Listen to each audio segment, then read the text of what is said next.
The old house stood on a forgotten hill. It watched the town below with vacant windows. Arthur Penwright lived there.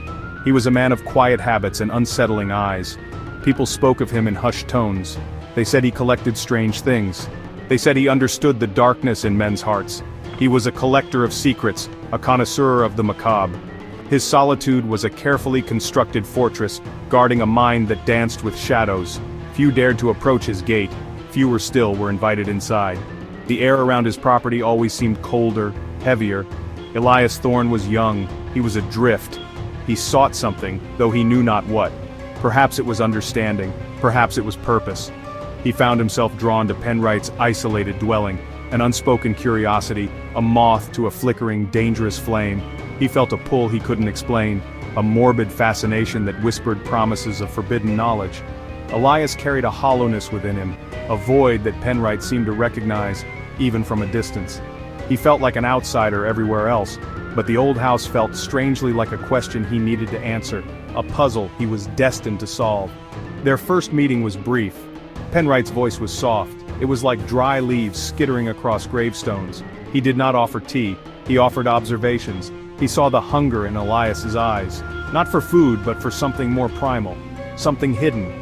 Penwright spoke of patterns, of the delicate threads that connect seemingly random acts of cruelty. He spoke as if narrating a play only he could fully comprehend. Elias listened, captivated by the older man's chilling eloquence, finding a strange comfort in the articulate despair. Penwright spoke of the world as a stage for a certain kind of play.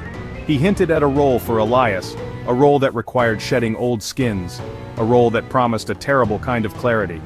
The invitation was never spoken aloud. It hung in the air, thick and cloying. It was an understanding that passed between them in the dim light of Penwright's study, surrounded by books bound in dark leather and objects that hinted at unspeakable histories. Elias felt a shiver, not of fear, but of a terrifying, nascent excitement. The lessons began subtly. Penwright would share stories, not fables but cold, hard accounts of human failing. He dissected motives with surgical precision. He laid bare the intricate mechanics of deceit. He showed Elias how the world truly worked, beneath its thin veneer of civility. He taught him to see the cracks in society, the vulnerabilities in people. Each tale was a carefully chosen instrument, designed to chip away at Elias's conventional morality. Penwright never raised his voice. His power lay in the quiet, insistent erosion of established beliefs. Elias found himself listening. He found himself agreeing. The world Penwright described was a dark place, but it felt more real than the one he had known. The mentor's words were like a slow-acting poison, seeping into his thoughts, reshaping his perceptions. He began to see the people around him differently. He noticed their small hypocrisies, their hidden selfishness. Penwright's philosophy offered a perverse kind of empowerment, a feeling of seeing what others were blind to. The apprentice started to view compassion as weakness, empathy as a flaw. Penwright was a master manipulator. He understood Elias's yearning for significance. He offered him a place. He offered him a distorted form of acceptance. He praised Elias's quick mind, his ability to grasp the darker truths. He made Elias feel special, chosen. This psychological grooming was relentless, a constant pressure that molded Elias like clay. The mentor never forced, he merely guided, suggested, nudged Elias further down a path from which return seemed increasingly impossible. He was the sculptor, and Elias, the unformed stone. The mentor's influence was like a shadow. It stretched and grew, enveloping Elias's every thought. He began to mimic Penwright's mannerisms. He adopted his cynical view of humanity. The moral compass Elias once possessed began to spin erratically.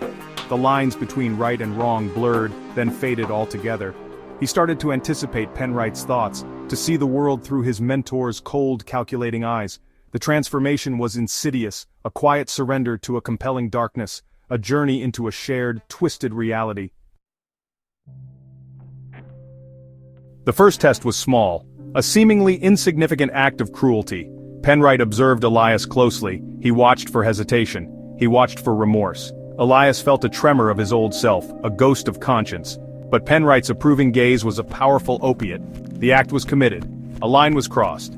There was no celebration, only a quiet acknowledgement. A silent understanding that the apprentice was learning, adapting, becoming. This initial transgression was a carefully calibrated step, designed to be just beyond the edge of what Elias thought himself capable.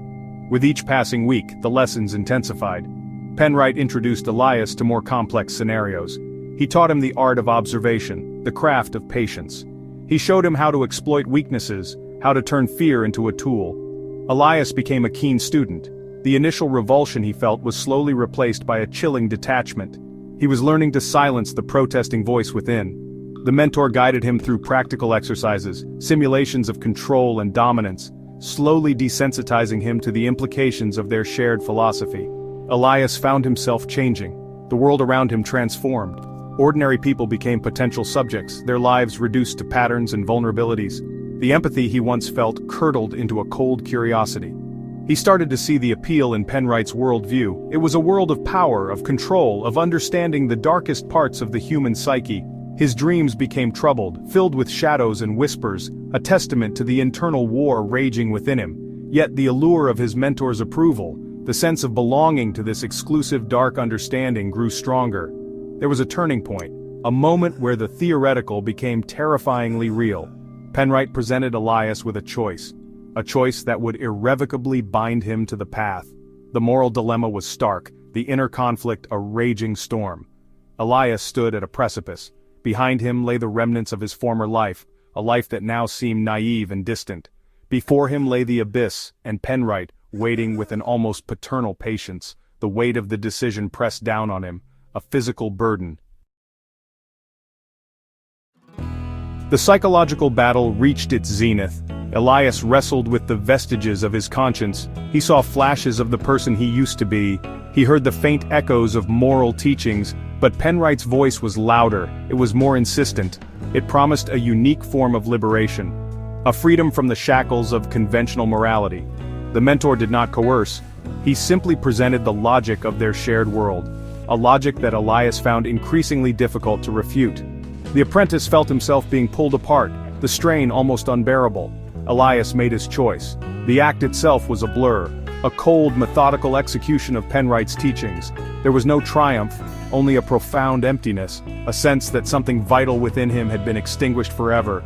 He looked at his hands expecting to see them stained, but they appeared unchanged. Yet, he knew. He was no longer Elias Thorne, the lost young man. He was something new, something shaped by the shadow. Penwright observed, his expression unreadable, a silent affirmation of the completed transformation. In the aftermath, Penwright was almost serene. He spoke of legacy. He spoke of the continuation of a certain kind of work. Elias listened, no longer an apprentice but a partner. The bond between them was now forged in a shared, terrible secret. The old house on the hill felt different now. It was no longer just Penwright's domain, it was theirs. The chilling clarity Penwright had promised was his, but it came at an unimaginable cost. The world was indeed a stage, and he now understood his part perfectly. One cool autumn evening Penwright was gone, simply vanished. No note, no explanation. Only his collection of dark artifacts remained, and Elias, standing alone in the silent house. Was this the final lesson? Was he now the master, or was Penwright merely a figment, a manifestation of his own burgeoning darkness? As Elias looked out at the unsuspecting town below, a faint, knowing smile touched his lips. The shadow's invitation had been accepted, and the echoes in the abyss now whispered his name. The play was his to direct.